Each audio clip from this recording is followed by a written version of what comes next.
During the remote hours of the night, when a loud and bright storm shook the sky, lightning touched down just below the top of Push Peak near Push Ridge in Oro Valley, Arizona. The sparks would cause something that would not only consume the trees and brush that surrounded the area, but also the attention of the local population. The fire would go on to spread throughout the mountain, killing everything in its path.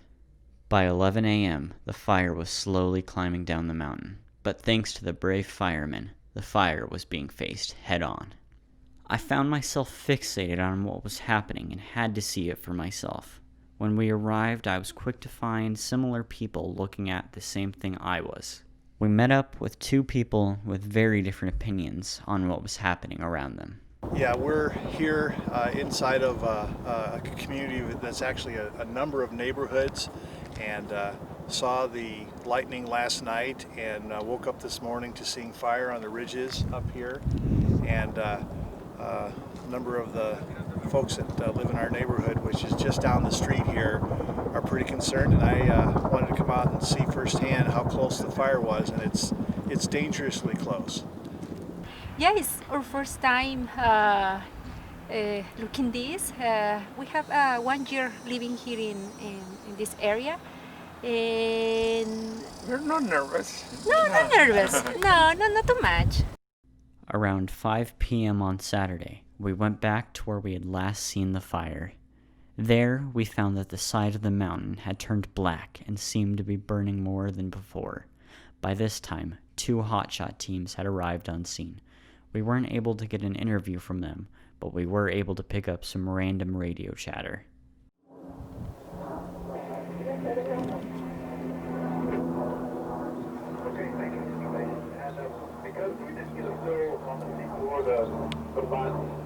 One last inquiry is that there is a VLAT that will be available for all 62.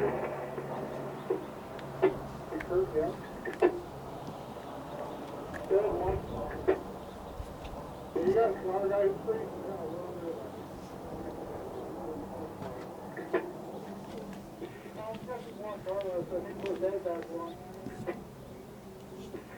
Many people assumed that the fire would be out before the day was finished, but that would not be the case.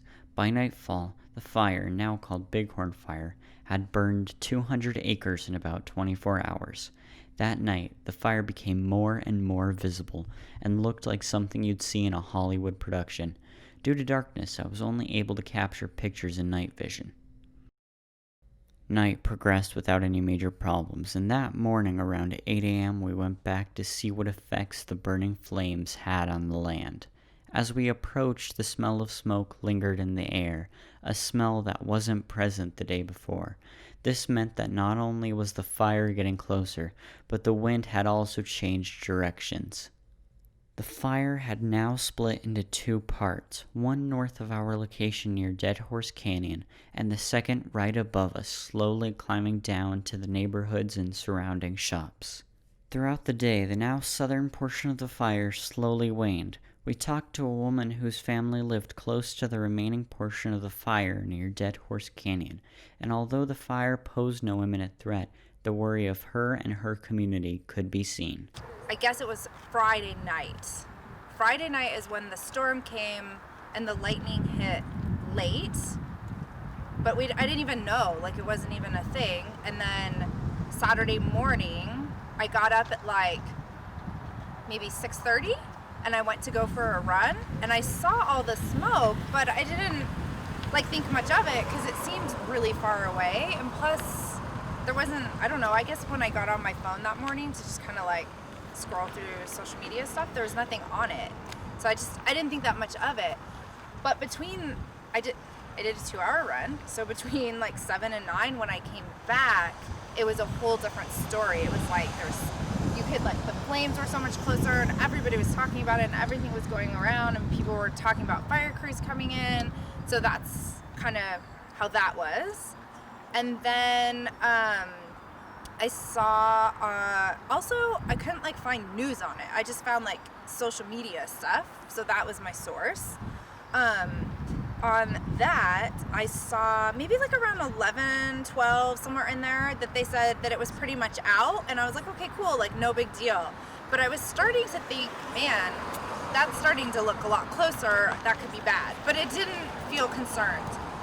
Then you fast forward to Saturday night at like, I don't know, 6 o'clock or something, 7 o'clock, and you could really start to see, no, probably 7, you could start to see some of those flames, and it was continuing to spread, and it was clearly like not out.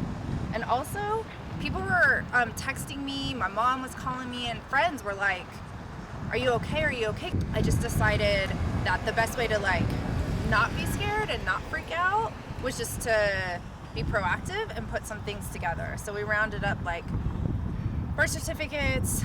The kids picked a few like special things that they felt were irreplaceable, and we just put it in a bin. We put some clothes, like a couple outfits, and that was kind of it. And then we just like, we came outside, we looked at it. I mean, it was lit up, and everybody in the neighborhood was walking around, and it was definitely concerning for sure at that point. And then in the morning, so now we're on Sunday morning, it smelled like a campfire. Like it was, you could just smell it everywhere. There was smoke everywhere. The air quality was terrible. But then, I learned Boulder Ranch Fire Department, they're the ones in the area. Also didn't even know that, so I was wildly uninformed. But they had on their social media like updates, and it said at that point it was like 0% contained, 200 acres, and growing is what it said. And that was this morning at maybe like 7 or something. And then the last time I looked, it was over 1,000 acres, growing, and still 0% contained. But tonight, it doesn't look anything like it did last night.